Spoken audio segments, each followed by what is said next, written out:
I've been playing a lot of Spy lately, which has helped me appreciate all the little intricacies that come with playing the class, most of which people neglect to mention when talking about it. Positioning, timing, and game sense are all integral to playing the class effectively, all of which can help you become a better TF2 player in general. However, the most important aspect of Spy is his ability to be a little trickster and get behind the enemy lines without anyone suspecting. To help supplement this, Spy has an Invis Watch to help him get behind the enemy in the first place, and a Disguise Kit, which helps him stay behind the enemy.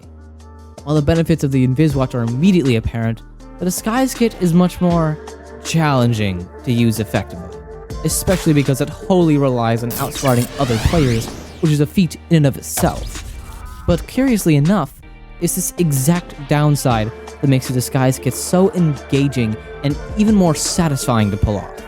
The times when you truly trick the enemy team into thinking you're one of them is so immensely gratifying that it keeps drawing me in despite its flaws. The Disguise Kit is deceptively simple. You pick an enemy class and it makes you look like them, easy as pie. The difficulty and nuance of it comes down to which disguise you pick, and what you do once disguised. We can start off by focusing on which disguise to pick, as that's the first and most important step to using the weapon, so let's just jump right in.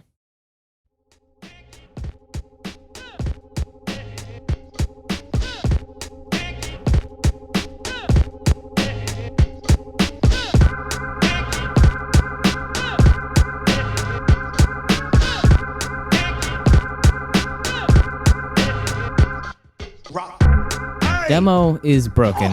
Pyro is broken. Soldier and Heavy are too slow to be effective. Spy makes it less suspicious for you doing spy things, but everyone and their mother spy checks every spy in existence, even if they're on the same team. Sniper and NG can be useful if you need to infiltrate a sniper nook or engineer nest without setting off any alarms, but if you're disguised as either of them and aren't within a nook or nest, it'll set off plenty of alarms. Scout lets you get away with pulling off tricksy movement, and is the only frontliner that isn't broken or slow, but a fake Scout being slower than an actual Scout is a massive downside that every somewhat experienced player would be looking out for. And finally, Medic, the best disguise. Let me explain. Medics, for one, are at the exact same speed as a spy, so it's one of the only disguises in the game that won't detract from your base movement speed. Medics are also expected to be in the back lines, which is exactly where Spy is most effective, allowing you to play at peak performance without at all appearing out of place. Medics are again known for being a bit erratic and tricky with their movement, so it gives you much more leniency for moving a bit strange. However, all these positives can be applied to other classes as well. In reality, the most powerful ability that disguising a medic grants you is that your enemies back up towards you. Any good TF2 player's best interest is to keep their medics alive, while simultaneously fending off against or pushing towards the enemy team. Because of this, you can get the upper hand on experienced TF2 players who think they know all of Spy's tells by becoming the very thing they swore to protect. The effectiveness of this strategy is multiplied tenfold if you back up towards them spamming the help or similar voice line, making them think that their medic is, well, in need of help.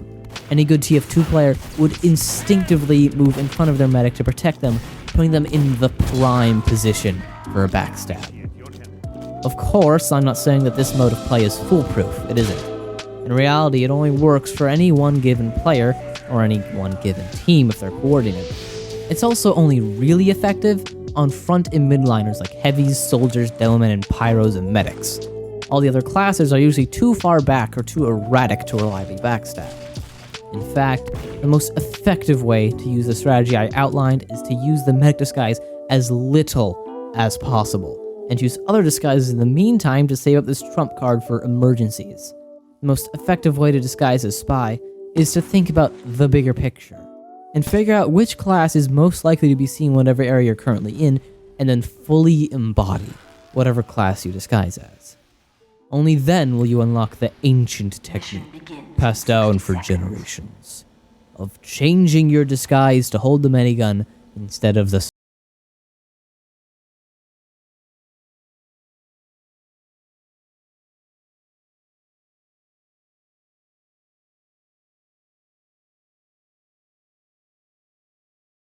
quick so as to not keep you for too long. I just got a couple things I want to say.